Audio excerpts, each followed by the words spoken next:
Many lives many masters. लेखक doctor Brian वीज। अध्याय 4। मैं एक चौकोर सफेद मकान देख रही हूँ जिसके सामने एक रेतीली सड़क है। लोग घोड़ों पर आगे और पीछे आ जा रहे हैं। कैथरीन अपनी साधारण स्वप्निल फुसफुसाहट में बता रही थी, वहाँ कई पेड़ है, कुछ पौधे भी लगे दिख रहे हैं। एक बड़ा मकान है जिसके साथ छोटे मकानों का झुंड है, बिल्कुल गुलामों के मकान जैसे। वहाँ बहुत गर्मी है। वह दक्षिण दिशा में कोई जगह है, वर्जीनिया। उसने सोचा यह सन 1873 है।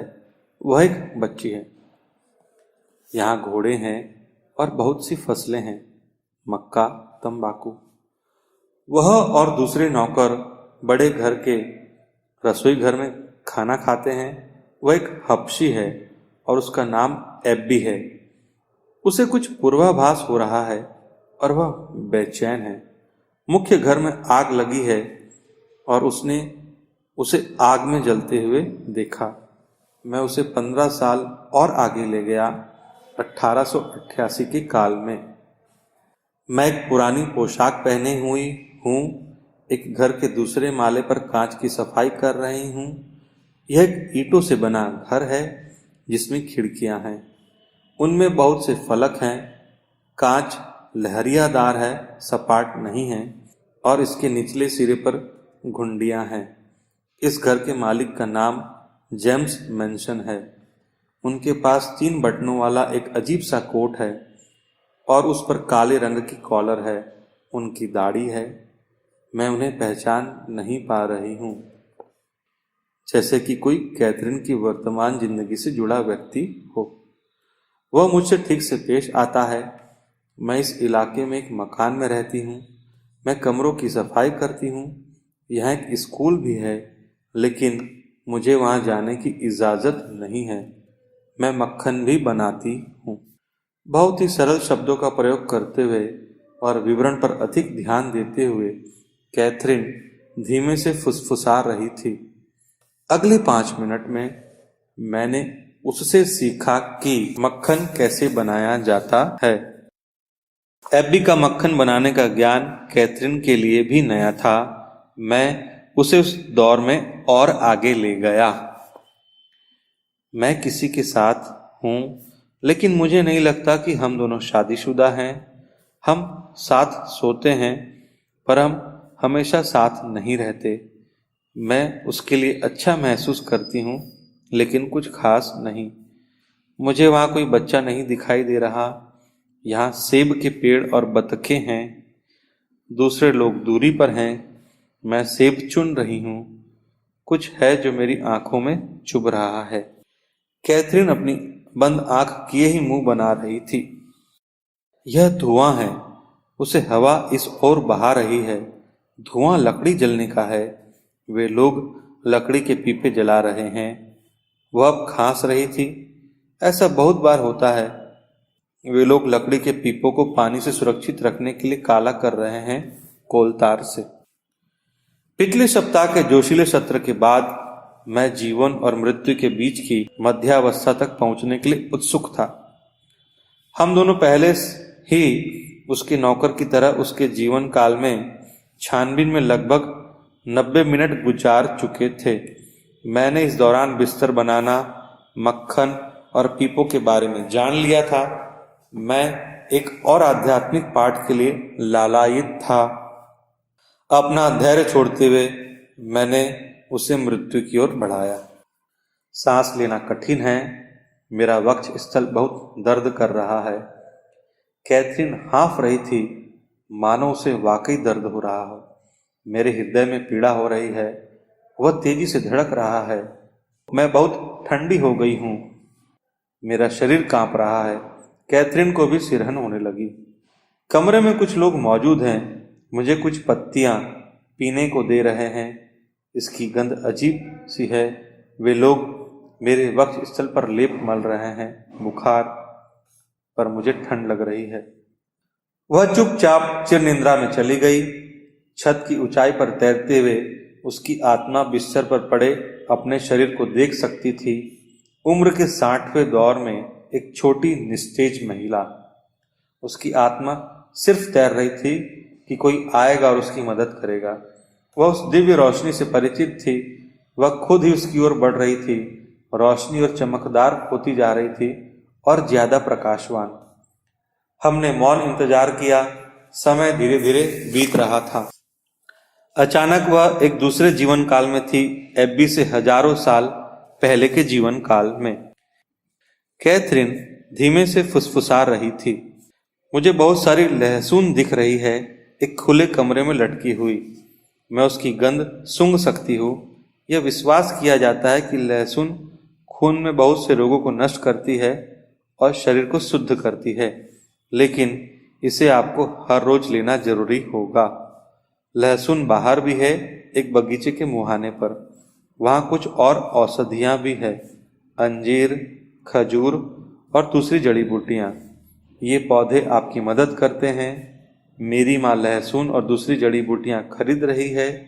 मेरे घर में कोई बीमार है, वहाँ अजीब सी जड़ियाँ रखी है। उन जड़ियों को मुंह या कान या फिर किसी अन्य अंग में कुछ देर रखा जाता है। हमें बस अंदर रखना होता है। मैं दाढ़ी वाले एक बूढ़े को देख रही हूँ। वह गांव के उपचारकों में से एक है। वह हमें बताता है कि क्या करना चाहिए। यहाँ किसी तरह का प्लेग फैला है, लोगों को मार रहा है। वे शवों का संलेपन नहीं कर रहे क्योंकि उन्हें बीमारी का डर है। मृतकों को ऐसे ही जमीन में दफन किया जा रहा है। लोग ऐसा करने से बिल्कुल खुश नहीं हैं। उन्हें लगता है कि इस तरह आत्मा भटकती रहेगी। कैथरीन की मृत्यु उपरांत अनुभव से विपरीत। लेकिन बहुत से लोग मर चुके हैं, जानवर भी मर रहे हैं। पानी, बाढ़, लोग बाढ़ के कारण बीमार हो रहे हैं। उसे अभी अभी आभास हुआ है कि वह एक महामारी की बात कर रही है। मुझे भी पानी के कारण कोई बीमारी हुई, इससे पेट में दर्द होता है। यह आंत और आमाशय से जुड़ी कोई बीमारी है। इसमें हमारे शरीर से बहुत सारा पानी निकल जाता है। मेरे शरीर से भी पानी निकल रहा है और उसकी पूर्ति के लिए मैं और पानी पी रही हूँ, लेकिन ऐसा करना ही हमें मार रहा है। मैं फिर से पानी पी रही हूँ और अपनी माँ और भाइयों को देख रही हूँ। मेरे पिता पहले ही मर चुके हैं। मेरे भाई भी बहुत बीमार हैं। उस समय में और आगे ले जाने से पहले मैंने उसे विराम दिया। मैं उसकी मौत और उसके बाद के जीवन के बारे में धारणा और उस बदलाव को लेकर मंत्र मुग्ध था। और फिर भी उसका मृत्यु का अनुभव बहुत एकरूपता लिए था, हर बार बिल्कुल एक जैसा। उसका एक जागृत हिस्सा मौत के समय उसके शरीर को छोड़ देता है और ऊपर तैरता रहता है और फिर एक अद्भुत ऊर्जा में प्रकाश की ओर खींचा चला जाता है। उसके बाद उसे इंतजार करना होगा कि कोई आए और उसकी मदद करे। आत्मा अपने आप आगे बढ़ जाती है। शव संरक्षण, अंतिम संस्कार या ऐसी ही किसी अन्य प्रक्रिया का आत्मा से कोई लेना देना नहीं होता है। यह एक स्वतः क्रिया है। इसमें किसी तरह की तैयारी की जरूरत नहीं होती। यह ऐसे होती है जैसे कोई खुले दरवाजे से होकर निकल जाए। जमीन सूखी और बंजर है। मुझे आसपास कोई पहाड़ भी नजर नहीं आ रहा, सिर्फ जमीन है, बहुत सपाट और सूखी। मेरे एक भाई की मौत हो चुकी है। मैं कुछ अच्छा महसूस कर रही हूँ, लेकिन दर्द अब भी है। हालांकि वह बहुत ज्यादा समय तक जी नहीं सकी। मैं एक घास भरे गद्दे पर लेटी हूँ जिसके ऊपर एक खोल चढ़ी है। वह बहुत बीमार है और लहसुन की कितनी भी मात्रा या दूसरी जड़ी बूटियां मौत को रोक नहीं पा रही थी। जल्दी ही अपने शरीर के ऊपर तैरते हुए उसे परिचित प्रकाश की ओर खींच रही थी। वह धैर्य से किसी के आने का इंतजार कर रही थी। उसका सिर अपनी ही जगह पर एक से दूसरी तरफ होने लगा, जैसे कि वह कोई दृश्य को जांच रही हो। उसकी आवाज भारी और तेज हो गई। उन्होंने मुझे बताया कि वहाँ बहुत से देवता है, क्योंकि हम सब में ईश्वर है। हमारे सभी के अंदर ईश्वर है। उसकी आवाज के भर्राने और संदेश के आध्यात्मिक स्वर से मैं पहचान गया था कि यह दो जीवन कालों के बीच की स्थिति है। इसके बाद उसने जो कहा वो मुझे लगभग स्तब्ध बना गया था, जैसे मेरे फेफड़ों से किसी ने हवा निकाल ली हो। आपके पिता यहाँ है, आपका बेटा भी है, वह एक छोटा सा बच्चा है। आपके पिता कह रहे हैं कि आप उन्हें जान जाओगे क्योंकि उनका नाम एवराम है और आपकी बेटी का नाम भी उन्हीं के नाम पर है। और हाँ, उनकी मौत हृदय रोग के कारण हुई थी। आपके बेटे का दिल भी महत्व रखता था क्योंकि वह चूजे की तरह पीछे की ओर था। उसने अपने प्रेम के कारण अपनी बड़ी कुर्बानी दी थी। उसकी आत्मा बहुत उच्च स्तर की थी। उसकी मौत ने उसके माता पिता का कर्ज उतार दिया था। साथ ही वह आपको यह दिखाना चाहता था कि दवाएं कुछ ही दूर साथ दे सकती है, उनका प्रयोजन बहुत सीमित होता है। कैथरीन ने बोलना बंद कर दिया और इधर मैं आश्चर्य भरी खामोशी में बैठा था। मेरा दिमाग शून्य कई अनसुलझे मसलों को सुलझा रहा था। कमरे के अंदर बर्फ सी ठंडक लग रही थी। कैथरीन मेरी निजी जिंदगी के बारे में बहुत कम जानती थी। मेरी टेबल पर मैंने अपनी बेटी का एक फोटो लगा रखा था जिसमें वह अपने पोपले से मुंह में नीचे के दो दांतों के साथ मुस्कुराती खुश नजर आ रही थी। उसके पास ही मेरे बेटे का फोटो लगा है। इन फोटो को देखने के अलावा कैथरीन मेरी निजी जिंदगी के गुजरे कल के बारे में कुछ भी नहीं जानती थी। मैं पारंपरिक साइकोथेरेपेटिक तकनीकों में बहुत अच्छी तरह प्रशिक्षित हूँ। थेरेपिस्ट एक तरह से खाली टेबल की तरह होता है जिसके ऊपर मरीज अपनी भावनाओं, विचारों और अपने नजरियों को पेश करता है। बाद में थेरेपिस्ट इनका विश्लेषण करता है जिससे मरीज के दिमाग का फलक खुल जाता है। मैंने कैथरीन से यह थेरेपेटिक दूरी अभी बनाए रखी थी। वह मुझे सिर्फ एक मनोचिकित्सक के रूप में जानती थी और उसे मेरी गुजरी निजी जिंदगी के बारे में कुछ भी पता नहीं था। मैंने अपने ऑफिस में कभी अपने डिप्लोमा उपाधियों का प्रदर्शन भी नहीं किया था। मेरी जिंदगी की सबसे दुखद घटना है मेरे पहले बेटे एडम की अकस्मात मौत। 1971 में जब उसकी मौत हुई वह सिर्फ 21 दिनों का था। जन्म के 10 दिन बाद हम उसे अस्पताल से घर ले आए थे। बाद में उसे सांस लेने में तकलीफ होने लगी और लगातार उल्टियां होने लगी। उसके रोग का निदान बहुत ही मुश्किल हो गया था। हमें बताया गया कि उसकी पल्मोनरी नलिका में एस्ट्रियल सेप्टल नाम की कोई खराबी है। ये लगभग लाखों बच्चों में से किसी एक को होती है। इसमें हृदय तक ऑक्सीजन वाला खून ले जाने वाली पल्मोनरी शिरा गलत दिशा में मुड़ी थी, यानी गलत हिस्से से हृदय में प्रवेश की हुई थी। यह ऐसे था कि उसका दिल उल्टी दिशा में पलट गया हो। बहुत ही ज्यादा दुर्लभ केस। जटिल ओपन हार्ट सर्जरी भी एडम को बचा नहीं सकी और कुछ ही दिनों के बाद उसकी मौत हो गई। हम कई महीनों तक सदमे में रहे। हमारी आशाएं और सपने टूट चुके थे। हमारा दूसरा बेटा जॉर्डन इस घटना के 1 साल बाद पैदा हुआ। वह हमारे घावों के लिए असरदार मरहम की तरह था। एडम की मौत के समय मैं मनोचिकित्सा में अपना करियर बनाने के बारे में आगे पीछे हो रहा था। मुझे इंटरनल मेडिसिन में अपनी इंटर्नशिप में बहुत मजा आ रहा था और मुझे मेडिसिन के क्षेत्र में काम करने की अच्छी नौकरी घर समेत मिल गई थी। एडम की मौत के बाद मैंने निर्णय कर लिया कि मैं मनोचिकित्सा को ही अपना व्यवसाय बनाऊंगा। मेरे अंदर आधुनिक दवाइयों को लेकर आक्रोश था। तमाम उन्नत चिकित्सा और तकनीकों के बावजूद मेरे बेटे को बचाया नहीं जा सका। एक नन्हा बच्चा मर गया। 61 साल की उम्र में मेरे पिता की सेहत बहुत अच्छी थी, जब तक कि 1979 की शुरुआत में उन्हें एक भारी हृदयाघात नहीं हुआ था।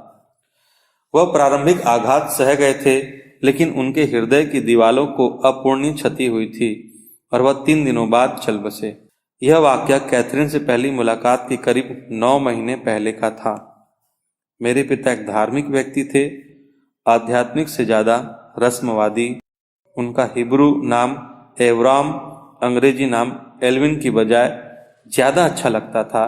उनकी मौत के 4 महीने बाद हमारी बेटी एमी पैदा हुई और उसका नाम उन्हीं के नाम पर रखा गया। यहाँ 1982 में मेरे शांत अंधेरे ऑफिस में दबे छुपे रहस्यों का शोर मुझे बाहर ले जा रहा था। मैं एक आध्यात्मिक समुद्र में तैर रहा था और मुझे उसका पानी पसंद था। मेरे हाथ हंस ग्रीव हो रहे थे। संभवतः कैथरीन भी इस बारे में जान नहीं सकी थी, यहाँ तक कि इसके ऊपर ध्यान भी नहीं दिया गया था। मेरे पिता का हिब्रू नाम मेरे नवजात बेटे के दिल में खराबी से मौत, जो कि लाखों में से एक की होती है, औषधि विज्ञान विषय के प्रति मेरा चिंतन, मेरे पिता की मौत और मेरी बेटी का नामकरण, ये बहुत अधिक था, बहुत ही विशिष्ट, बहुत सच्चा। यह निष्कपट प्रयोगशाला तकनीशियन अनुभवातीत ज्ञान की धारा बन गई थी, और यदि वह ये सब सच्चाइयाँ प्रकट कर सकती थी तो बाकी क्या बचता था। मुझे और जानने की जरूरत थी। कौन? मैं बड़बड़ाया। वहाँ कौन है? तुम्हें कौन ये सब बातें बता रहा है? देवात्माएं, वह फुसफुसाई। देवात्माओं ने मुझे बताया। उन्होंने मुझे बताया कि मैं 86 बार शरीर अवस्था में जी चुकी हूँ। कैथरीन की सांसें धीमी हो गई थी और उसके सिर का एक से दूसरी तरफ लुढ़कना बंद हो गया। वह विश्राम कर रही थी। मैं आगे जाना चाहता था, लेकिन उसने जो कहा उसके निहितार्थ मेरा ध्यान भटका रहे। क्या सचमुच उसके 86 पूर्व जन्म हो चुके थे? और देवात्माओं के बारे में क्या सच है? क्या वे हो सकती है? क्या हमारा जीवन उन आत्माओं द्वारा निर्देशित होता है जिनका कोई भौतिक शरीर नहीं होता, पर वे महान ज्ञान की धारक होती है? क्या ईश्वर को पाने के कदम हैं? क्या ऐसा वास्तव में है? उसने अभी अभी जो कुछ भी बताया, मुझे अब तक उस पर यकीन नहीं आ रहा था। फिर भी मैं विश्वास करने की कोशिश कर रहा था। अब मैं अपने लगातार बदलते प्रोग्रामों से उबर रहा था, लेकिन मेरा दिमाग, मेरा दिल और मेरा अंतर्मन यह जानता था कि वह सही थी। वह सच्चाइयाँ दिखा रही थी। और मेरे पिता और बेटे के बारे में क्या? एक तरह से वे अभी भी जीवित हैं। वास्तव में वे कभी मरे ही नहीं थे। उन्हें दफन किए जाने के वर्षों बाद भी वे मुझसे बातें करते हैं और बहुत सी गोपनीय जानकारियां देकर अपनी मौजूदगी को सिद्ध भी करते हैं। और जब सब कुछ सही था, क्या कैथरीन के कहे मुताबिक मेरा बेटा एक अति उन्नत आत्मा थी? क्या वो सच में हमारे यहाँ जन्म लेने को राजी था और बाद में हमारे कार्मिक ऋणों को उतारने में मदद के साथ ही मुझे चिकित्सा और मानवीयता की शिक्षा देकर वह फिर से मनोचिकित्सा की ओर बढ़ाकर मात्र 30 दिन बाद मर भी गया? मुझे इन विचारों से बहुत प्रोत्साहन मिला। इस सिरहन के नीचे मैंने अत्यधिक प्रेम को हिचकोले लेते हुए स्वर्ग और धरती के बीच एकत्व और जुड़ाव की प्रबल भावना को अनुभव किया। मैंने अपने पिता और बेटे को खोया था। उन्हें फिर से सुनना एक सुखद अनुभव था। मेरा जीवन अब पहले जैसा बिल्कुल नहीं रहेगा। कोई एक हाथ नीचे आया और मेरे बाकी जीवन को पूरी तरह से बदलकर चला गया। मेरी सारी पढ़ाई, जो कि बहुत सावधानी भरी छानबीन और संदेहवादी तटस्थता से भरी थी, धरी की धरी रह गई। कैथरीन की स्मृतियां और उसके संदेश सच्चे थे। उसके अनुभवों की शुद्धता को लेकर मेरा अंतर्बोध भी सही था। मेरे पास तथ्य थे, मेरे पास प्रमाण थे। हालांकि उस बहुत तात्कालिक आनंद और समझ में, यहाँ तक कि उस रहस्यमय अनुभव में, मेरे दिमाग का पुराने और परिचित के आधार पर संदेह करने वाला हिस्सा सवाल उठा रहा था। संभवतः यह सिर्फ एक अतीन्द्रिय धारणा या कोई दिमागी क्षमता थी। इसे एक क्षमता भी मान ले तो पुनर्जन्म या देवात्माओं का अस्तित्व सिद्ध नहीं करती। हालांकि इस बार मैं बेहतर जानता था। वैज्ञानिक साहित्य में ऐसे हजारों मामले दर्ज किए हुए हैं, खासकर उन बच्चों के जो कि ऐसी विदेशी भाषाएं बोल सकते हैं जिससे उनका सामना कभी नहीं हुआ। शरीर पर जन्म चिन्ह के रूप में पूर्व जन्म के घाव वाले बच्चे और कुछ ऐसे जिन्हें पता होता है कि दशकों या सदियों पहले उनसे हजारों मील दूर कहीं खजाना छुपाया गया था। ये सभी कैथरीन के संदेशों के साथ सुर में सुर मिलाते हैं। मैं कैथरीन के चरित्र और उसके दिमाग को समझ चुका था। मैं जानता था कि वह क्या है और क्या नहीं है। नहीं, मेरा दिमाग इस बार मुझे बेवकूफ नहीं बना सकता। यह प्रमाण बहुत शक्तिशाली और अभिभूत कर देने वाला था। वह सच्चा था। जैसे जैसे हमारे सत्र आगे बढ़ रहे थे, वह ज्यादा से ज्यादा प्रमाण दे रही थी। किसी समय में जैसे जैसे हम आगे बढ़ते जाएंगे, मैं इस सत्र के तात्कालिक प्रभाव और शक्ति को भूल जाऊंगा। किसी समय में मैं फिर से रोजमर्रा के जीवन की व्यस्तता में लौट जाऊंगा, सामान्य बातों को लेकर चिंता करने लगूंगा। संदेह सतह पर होंगे। यह मेरे दिमाग में ऐसे होगा यदि वह पुराने तरीकों, विश्वासों और संदेहों की ओर प्रवृत्त हो जाए। लेकिन जब मैं खुद को यह याद दिलाऊंगा कि ऐसा सचमुच हुआ है, मैंने सराहना की कि बिना व्यक्तिगत अनुभव के इन धारणाओं पर भरोसा करना कितना कठिन होता है। भावना से जुड़े विश्वास को बौद्धिक समझ के साथ जोड़ने के लिए अनुभव जरूरी होते हैं, लेकिन अनुभवों का असर कुछ अंश तक हमेशा धुंधला हो जाता है। पहली बार मैं यह समझ नहीं पा रहा था कि मैं इतना ज्यादा क्यों बदल रहा हूँ। मैं जानता हूँ कि मैं बहुत शांत और धैर्यवान बन गया, और दूसरे मुझे कह रहे हैं कि मैं कितना शांत दिखता हूँ, मैं कितना जिंदा दिल और खुश दिखाई देता हूँ। मुझे अपने जीवन से ज्यादा आशा, खुशी, उद्देश्य और संतुष्टि मिलने लगी। मुझे यह स्पष्ट हो गया कि मैंने मौत का डर खो दिया है। मैं अपनी मौत या अस्तित्वहीन होने को लेकर डरा नहीं था। दूसरों को खोने का मेरा डर भी कम हो गया, हालांकि मैं उन्हें निश्चित रूप से नहीं मिलूंगा। वाकई मरने का डर कितना शक्तिशाली होता है। लोग इस डर को दूर करने के लिए बड़ी दूर तक जाते हैं। अधेड़ उम्र की समस्याएं, युवाओं के साथ संबंध, कॉस्मेटिक सर्जरी, व्यायाम की सनक, भौतिक वस्तुओं का संग्रहण, अपना नाम चलाने के लिए पीढ़ियां दर पीढ़ियां पैदा करते जाना, ज्यादा जवान दिखने का प्रयत्न करना और ऐसा ही बहुत कुछ। हम भयभीत होकर अपनी ही मौत को लेकर चिंतित हैं और कभी कभी इतने ज्यादा परेशान हो जाते हैं कि अपने ही जीवन के असली उद्देश्य को भूल जाते हैं। मेरी सनक भरी उलझन भी थोड़ी कम हो गई। मुझे हर समय नियंत्रित रहने की जरूरत भी नहीं रही। हालांकि मैं थोड़ा कम गंभीर बनने की कोशिश कर रहा था, पर यह रूपांतरण मेरे लिए मुश्किल भरा था।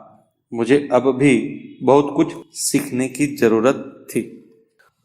निश्चित रूप से मेरा मन अब संभावनाओं के लिए खुला था, उसके बार बार होने के लिए भी। कैथरीन जो बता रही थी वास्तविक था। मेरे पिता और बच्चे के बारे में जो अविश्वसनीय जानकारी पता चली थी, वह किसी सामान्य तरीके से पाना असंभव था। उसका ज्ञान और क्षमताएं सिद्ध करते थे कि उसमें एक श्रेष्ठतम आत्मिक शक्ति है। इससे उस पर भरोसा करने का मन होता था, लेकिन प्रचलित साहित्य में जो मैंने पढ़ा था, उसे लेकर मैं अभी भी अविश्वास और संदेह में था। अतीन्द्रिय घटना, मृत्यु के बाद जीवन और अन्य आश्चर्यजनक असाधारण घटनाओं के बारे में बताने वाले ये लोग कौन हैं? क्या वे अवलोकन और मूल्यांकन की वैज्ञानिक पद्धति से प्रशिक्षित हैं? कैथरीन के साथ मेरे आश्चर्यजनक और अभिभूत कर देने वाले अनुभव के बावजूद मैं जानता था कि मेरा नैसर्गिक आलोचक दिमाग हर एक नए तथ्य की बारीकी से जांच कर रहा था। मैंने यह चेक करने के लिए इसकी परख की थी कि हर एक सत्र के लिए बनाए गए सांचे में वो ठीक बैठती है या नहीं। मैंने उसका हर एक कोण से वैज्ञानिक सूक्ष्मदर्शी द्वारा परीक्षण किया, और तभी मैं नकार नहीं पाया कि वह ढांचा वहां पहले से विद्यमान था।